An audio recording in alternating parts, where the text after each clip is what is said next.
The Dusk Guard. Beyond the Borderlands. By Viking ZX. Chapter 2. Ruffian's Wharf. Ruffian's Wharf. South central port of the ocean. Ruffian's Wharf didn't look like much, Blade realized as she cleared the last of the scraggly pine trees.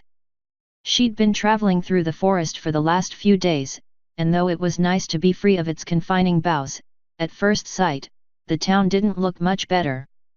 Then again, after Equestria, it took a lot for a place to look spectacular. Ruffian's Wharf wasn't that. In fact, it was going the other way, from the look of it.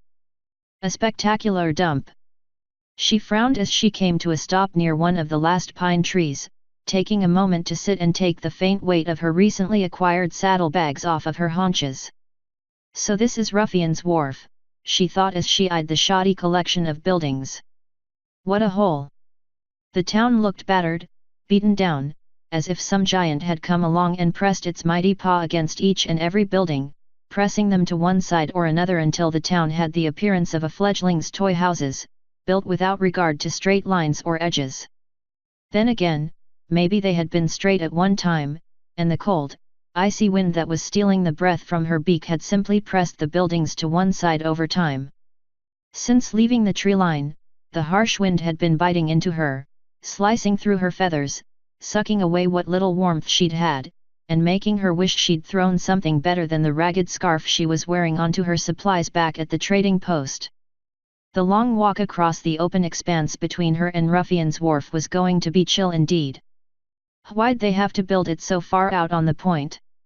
She wondered, eyeing the frozen ground the settlement had been built on. Surely they don't need that many berths. Her sharp eyes could see the rough wood of the docks, hanging out over the ice around the edges of the city.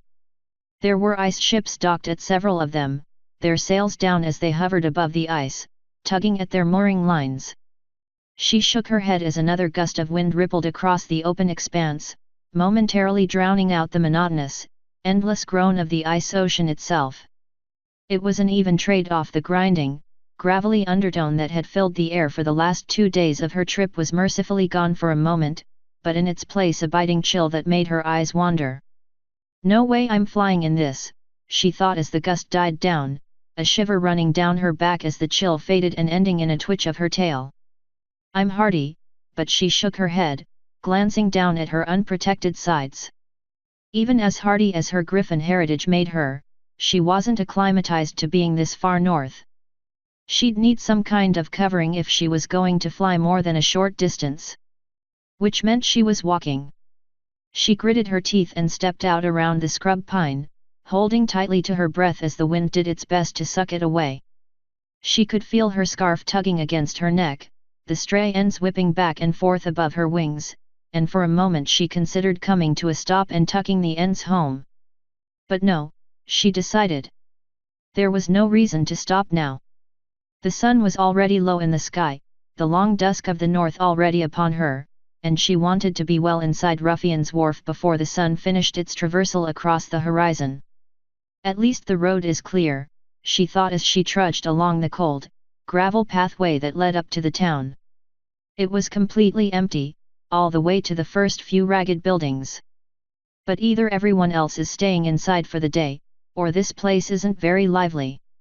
She brought her eyes over towards the docks again, narrowing them as she looked for any signs of life. Nothing. Maybe I'm not the only one who's not enjoying the cold, she thought as she pulled her wings tighter against her body, wincing slightly as a twinge of pain shot through one of them. She glanced back at it, but she couldn't see any sign of the wound beneath her feathers. Which was odd. She still wasn't sure how she felt about that. Clearly the wound hadn't been nearly as bad as she'd first thought when the train boiler had detonated a few days ago, but even then, there definitely should have been more to the injury than there was. That morning, when she'd peeled her feathers back to check on it, she'd been greeted by a scab that looked as if it was already over a week old. The light cut on her side had looked even less recent. It wasn't something to complain about, but at the same time. She shook her head as the decrepit buildings that made up the outskirts drew closer. There was a time and place to wonder about her apparent ease of healing, but this wasn't it. No, instead, she needed to keep her mind fixed on her mission. To start, she needed a plan. And she needed information. Hopefully, she'd find both here.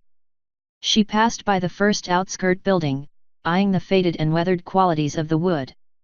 She could see daylight through its warped planks, and the sound of the wind howling through the slats let her know that the place had been abandoned some time ago. If not for that, she thought, it'd almost be hard to tell that one from any other building.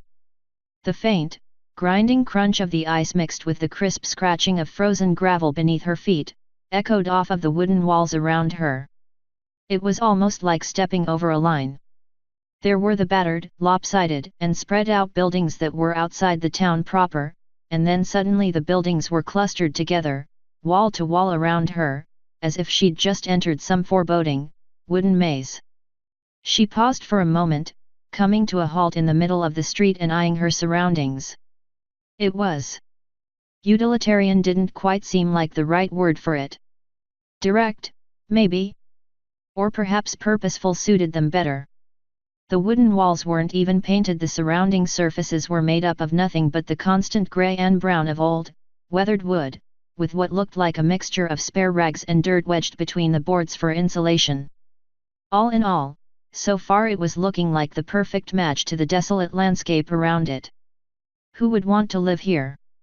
She wondered as she resumed her path up the street.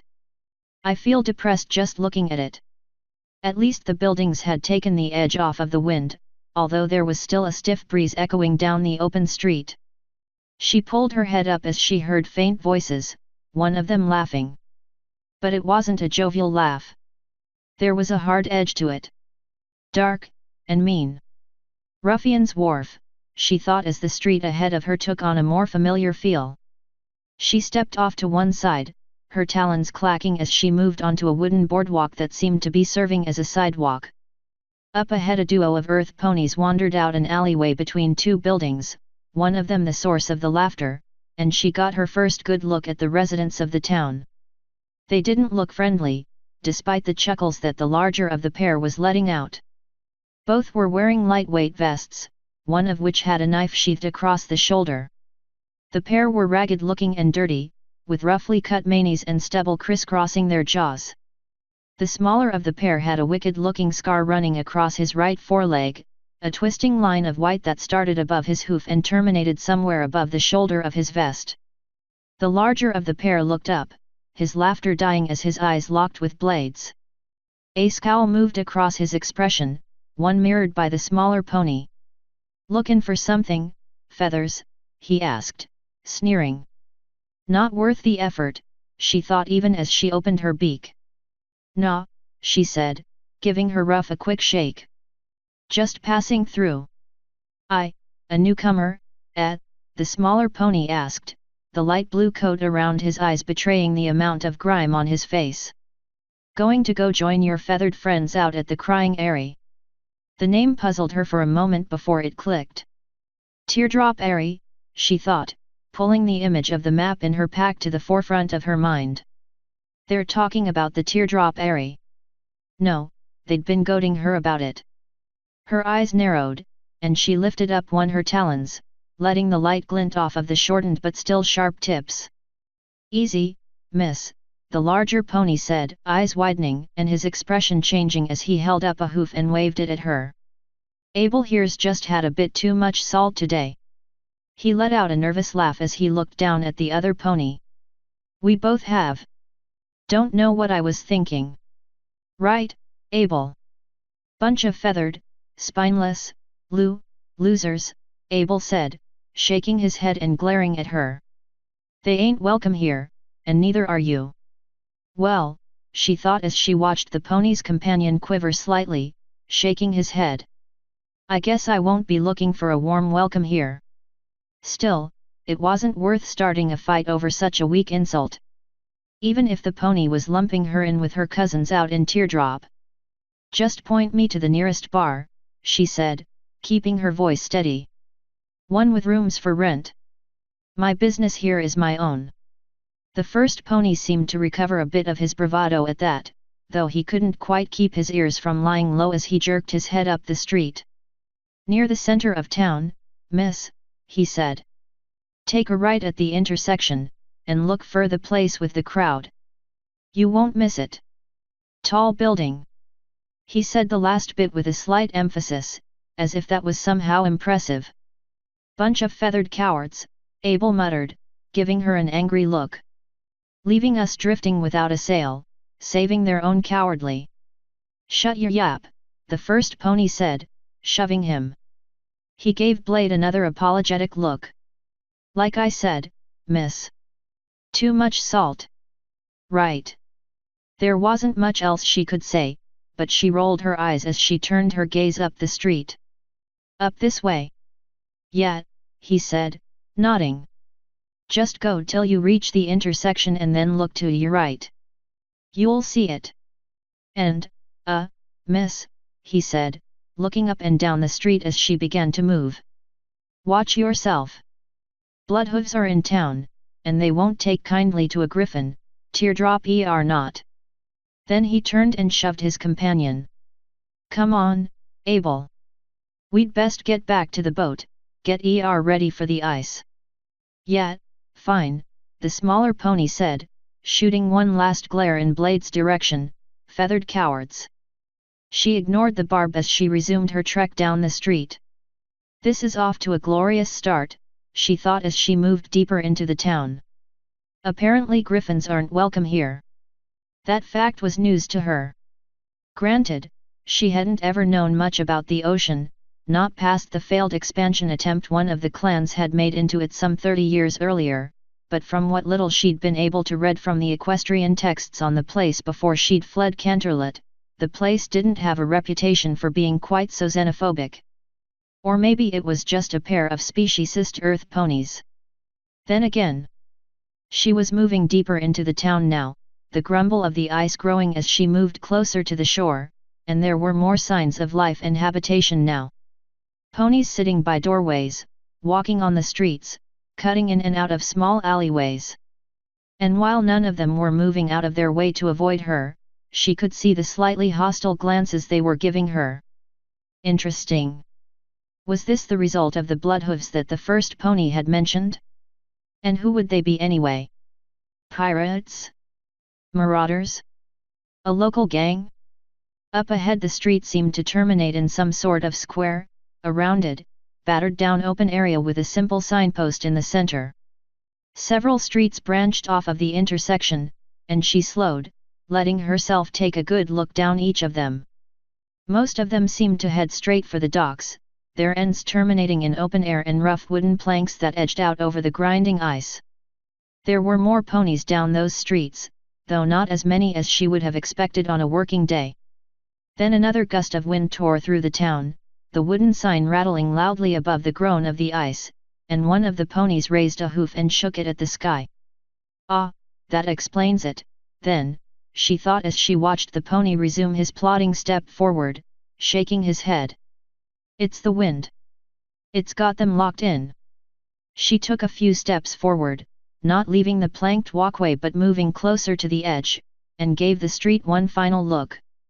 The pony, still shaking his head, vanished into an open warehouse. Moments later a pair of mares walked out and began moving down the dock. She caught a glimpse of a net cutie mark on one's flank, and made a mental nod. Those were probably ice dredgers. No wonder they were upset with the weather. Another gust of wind made the sign in the center of the square creak, and she glanced up at it, running her eyes over the faint lettering. "Not much help, are you?" she asked with a shake of her head. The signpost had 4 directions painted on it. East Dock, West Dock, Bar, and Out, the last of which helpfully pointed back the way she had come. "I can see all of those places from here easily enough. Including the bar." She turned towards it and resumed her pace forward, eyes squinting as she glanced up at it. The pony she'd spoken to hadn't been lying, it was a tall building, compared to the surrounding structures. She doubted it would have stood out quite so much if the warehouses near the docks were any closer. Still, it was clearly the building she was looking for. 2 lanterns hung on either end of the building, unlit but rattling as the wind jerked them against their hooks. The front windows were covered over from the inside, blocking out any view of the occupants or interior, and the door was heavy set, closed firmly, though that was probably to ward off the cold more than anything. Still, the upper level of the building showed a few uncovered windows, and she could smell the sharp, tangy scent of wood smoke drifting from the chimney, so it was probably warm inside. Plus, short of breaking into a warehouse or counting on the hospitality of the town, it was probably her best chance for a place to sleep that night. The heavy door resisted her push at first, and she was forced to give it a little more pressure with her foreleg to shove it open. It gave, though slowly, and with a bit of a squeak that told its resistance wasn't entirely the thick wood's weight. Warmth rushed out at her, along with a faint rumble of conversation that felt familiar. She stepped into the bar and let the door swing shut behind her. The rumble of conversation slowed for a moment, eyes and ears swiveling in her direction and lingering before twisting back, the conversation rising again. There was a slight difference to the tone though, a muted sound that made the fur between her shoulder blades prickle. "I'm a new element," she thought as she took a quick, customary look around. The bar was fairly full, mostly earth ponies, though there were a few Pegasi scattered throughout the room. The bartender, an earth pony himself, was seated behind the bar, one hoof dragging a cleaning cloth back and forth across in slow, circular patterns. She watched as his eyes did a slow roll over her body, stopping slightly on her bags, and then he was back to staring at his work, a disinterested look on his face. She made her way across the room, holding her wings tight to her sides as she passed between the various tables. Here and there lanterns had been set on top of poles or built into the center of the heavy wooden tables, their light flickering just enough to add a slight, wavering ambience to the light that spilled in through the upper levels. Interesting, she thought as she took a seat at the bar. No Magi lights. They're using oil lamps. It was a curious choice, given that the lamp oil couldn't be cheap. Not to mention the smell.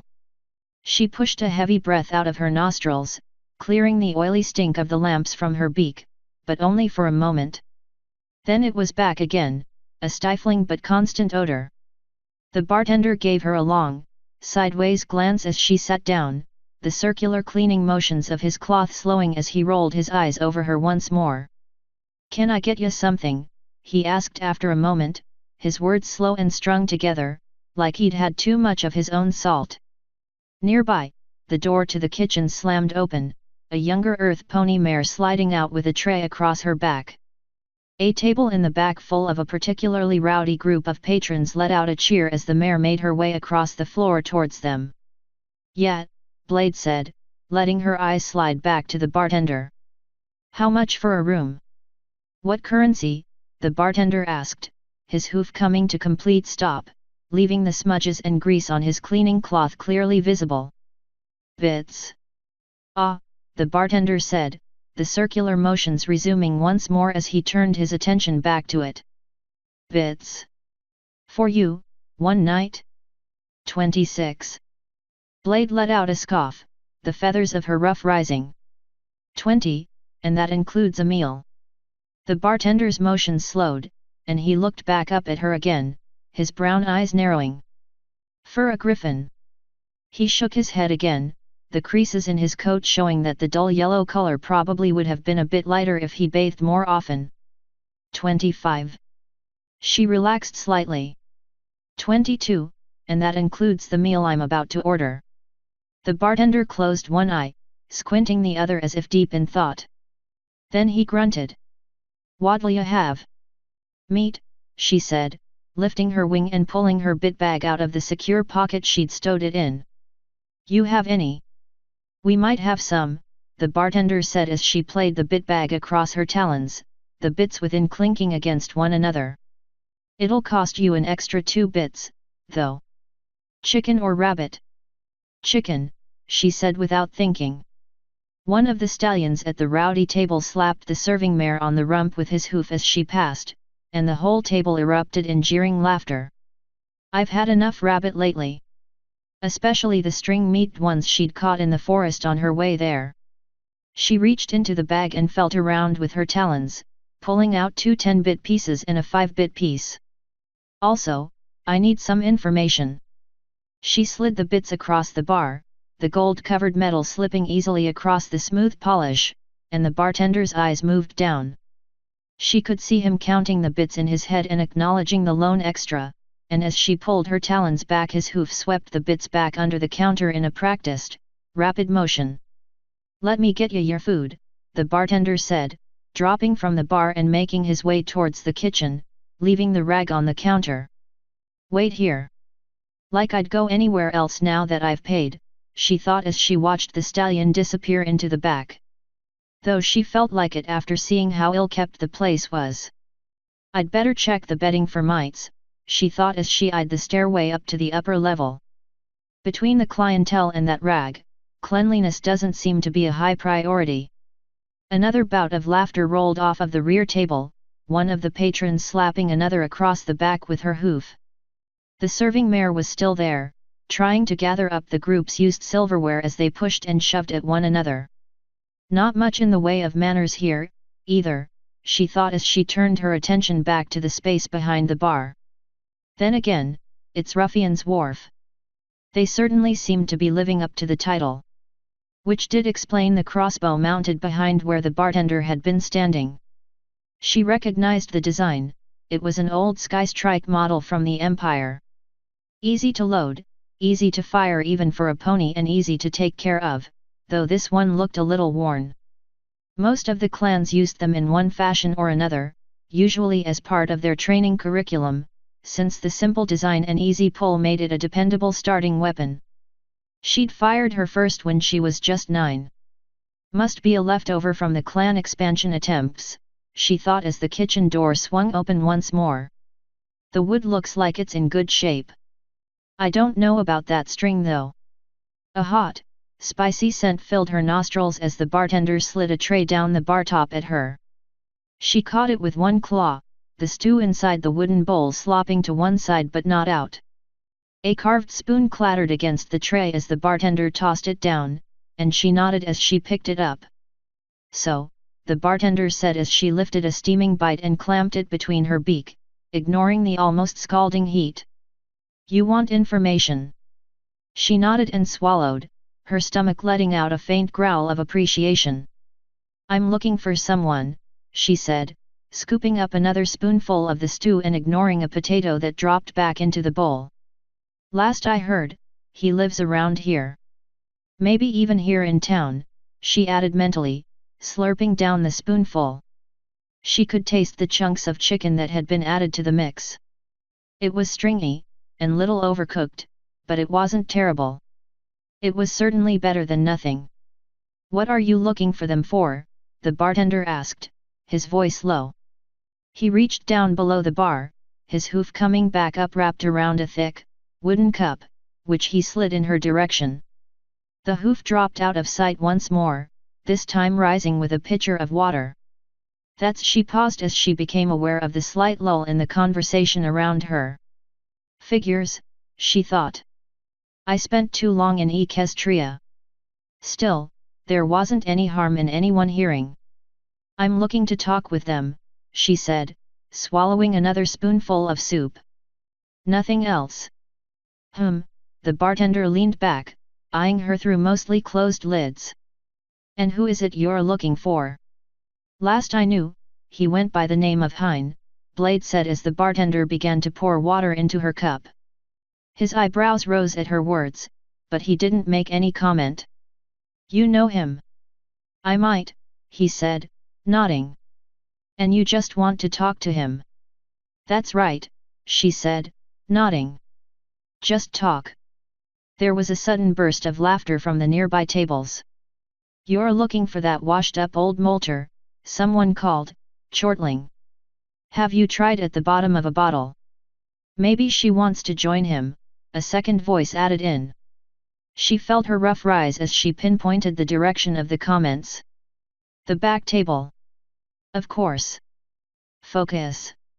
She pushed her ruff back down, gritting her teeth as she brought her focus back to the bartender. "So you know him then?" she asked, ignoring the jeering laughter coming from the back of the bar. "I might," the bartender said, his expression betraying no reaction to the comments flying from his patrons. "I'll see what I can do." He turned and started to move away. The clink of metal on metal brought him to a stop, his ears twitching in the direction of the 2 5-bit pieces she'd just stacked atop one another on the bar. "One more question," Blade said, lifting a talon and tapping the coins. They made a faint tinkling sound with each faint tap. "I'm also looking for someone else. They would have passed through here maybe 2-3 weeks ago." The bartender turned back, his hoof sliding to sweep away the coins, but she brought her claw down with a faint snap, the trimmed end denting the metal. "First," she said, lifting her bowl in one talon. "You promise me the info." "Second," she tilted her head and the bowl back both and swallowed what was left, running her tongue around the rim as she lowered it back down. She felt energized, buoyed by the meal. She picked up her cup, twisting it in her claws. "Second," she said, looking the bartender right in the eyes. "You tell me where they went." She tossed her head back and washed what was left of the soup down, her stomach rolling as the ice-cold water crashed into it and mixed with the almost boiling stew. The mug came down with a heavy, echoing thump as she locked eyes again with the bartender. "Do we have a deal?" The bartender's eyes flickered to the stack of bits under her claw before coming back to rest on her.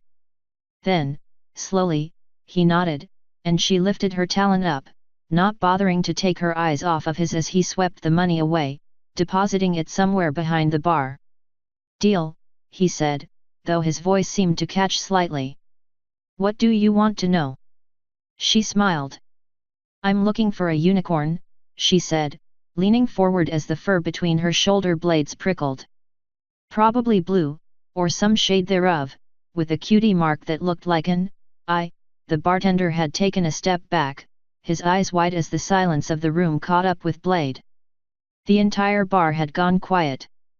"Wait," came a loud, jeering voice from the back of the room. "You're looking for a unicorn." The bartender took a step back, and she turned, shifting her weight on the stool as she faced out into the bar. The table of loud-mouthed ruffians in the back was standing now, several of them with their wings flared, and she could see the identical tattoo marks across their chests and shoulders. "A gang then, or something similar." "Get a load of the feather cat, boys," one of the group, a tan earth pony, said, leaning forward as he spoke. "She said she's looking for a unicorn." He twisted his head left and then right, looking at each member of his group before turning his attention back in Blade's direction. "And not just any unicorn," the words trailed off in a nervous, almost psychotic laugh as he stepped up onto the table, the group parting around him as he walked across it and down the other side, coming in a straight line towards her. His head twitched, and there was a short blade in his teeth, glinting in the lamplight as his head jerked back and forth. Ponies pushed themselves out of his way, clearing a path straight to Blade as the rest of his table watched. "Now, Slit," the bartender said, his voice shaky. Let's be reasonable about this. She's not from around here, and can it, old-timer?" Slit snapped, his voice only partially muffled by the knife's handle. "Or maybe I'll let my boys here have a little fun with this place. It looks like it could use a little freshening up." He kicked out with his leg, a chair skittering away across the floor. "Maybe I'll even let them say hello to that serving mare of yours." He was almost at Blade now, his eyes glinting as his head jerked from one side to the other. "It's been quiet in town lately, and I haven't had a chance to cut something in a while. My knife." He let out a laugh. "She's thirsty."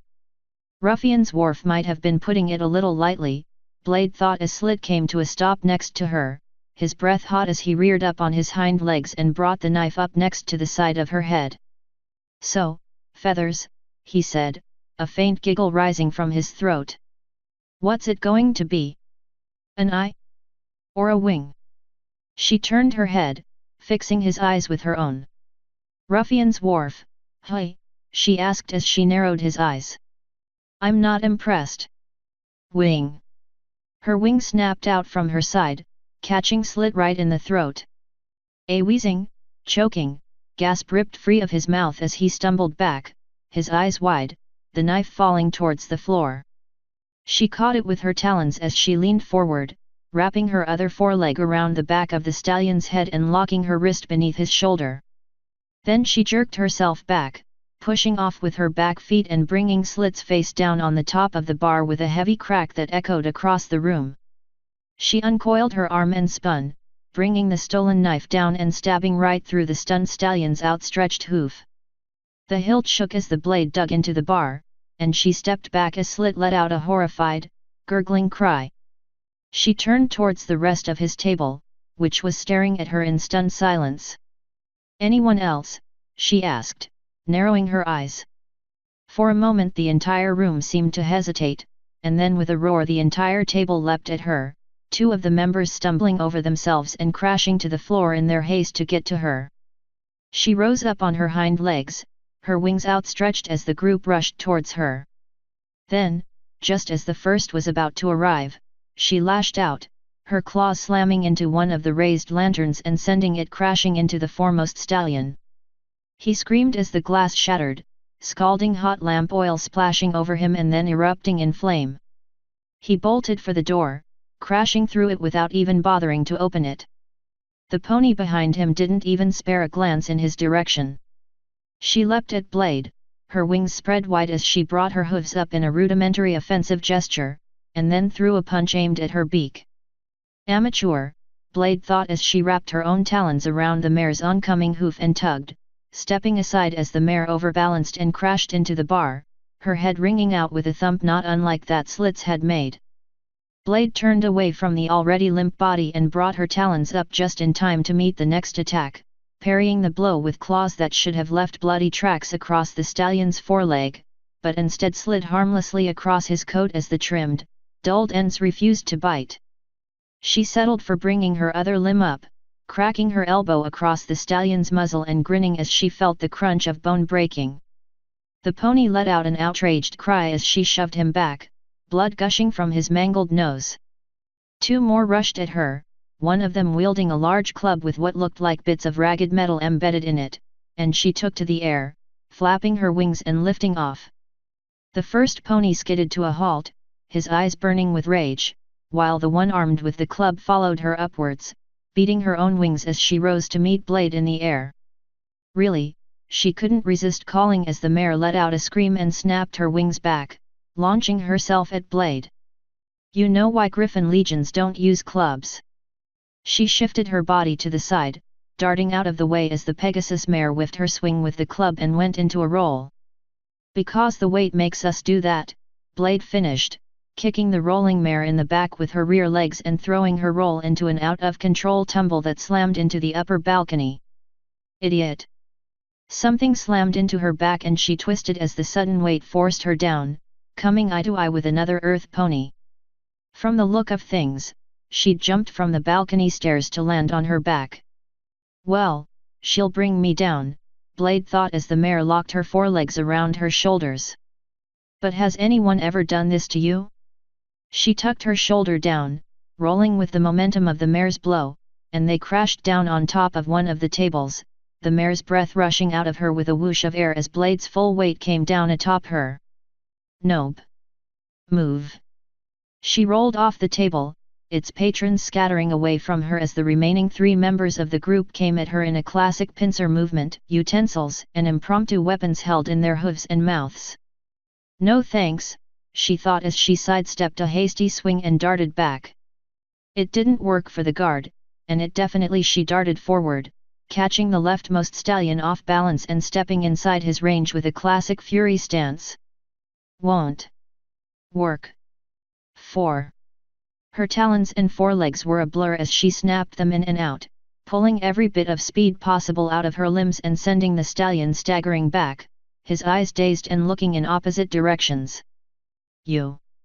She finished with a double backhand, the stallion's head snapping to the side as he toppled backwards, his jaw slack and not just because it was probably broken.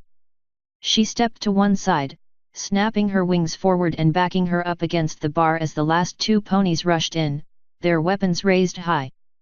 She caught both of them at the same time, one in each talon, and then pulled down, hard. Their heads met with a resounding, hollow thunk that echoed across the bar, and then they too collapsed, their limp bodies spilling across the floor as she let go of their hooves. "Don't move!" A faint, familiar click sounded behind her and she froze as she recognized the sound of the Skystrike crossbow. "Turn around!" Slit's voice was raspy but hot with anger, and she turned to see him standing on the other side of the bar, the Skystrike carefully cradled in his hooves. Blood was running down his wounded foreleg, but the pony didn't seem to care. There was a mad glint to his eyes, a hint of insanity to the way one of them was twitching. "Gotcha now, don't I, you molting carrion eater?" Slit asked. The bartender was cowering nearby, cringing in fear as Slit lifted the bow a little higher. "You're gonna pay for this," Slit continued, jerking his wounded leg out for emphasis. "I think I'll let the boys have fun with you after I do, and then, if you're still alive, we'll turn you over to Pyre. He'll deliver you to that hornhead Sagis, and then you'll really know what it means to mess with us." He lifted the crossbow a little higher. "What do you say to that?" Blade glanced at the weapon once more, her body tensing, and then she relaxed. "Go ahead," she said, grinning. "Try it." Slit's self-assured look bled into an angry howl of rage as he pulled the trigger back and with a sharp snap, the crossbow string parted under the pressure, the bolt jamming. Blade leapt forward, rising over the bar as she yanked the useless crossbow from Slit's hooves. There was a deafening crack as she spun the butt of the weapon up into the side of his head, and then his eyes rolled back, his body going limp as he slumped to the ground like a sack of dead meat. "Moron," Blade said, clubbing the comatose pony a second time with the Skystrike for good measure. She turned to the proprietor as he began to slide away. "You should have taken care of the string," she said, hefting the weapon in her claws and giving it a good look. "It always goes bad on this model. Now." She set the crossbow on the counter, glancing around the bar as she leaned in close. The rest of the clientele had vanished. It was just her and the owner. "Why don't you tell me a little bit about this unicorn?" she asked, her eyes narrowing as he whimpered. "And why everyone around here seems so jumpy about him?" Count of laws broken, 11. Total laws broken, 48. Damage value, in bits 384. Total damage value, in bits 32,518.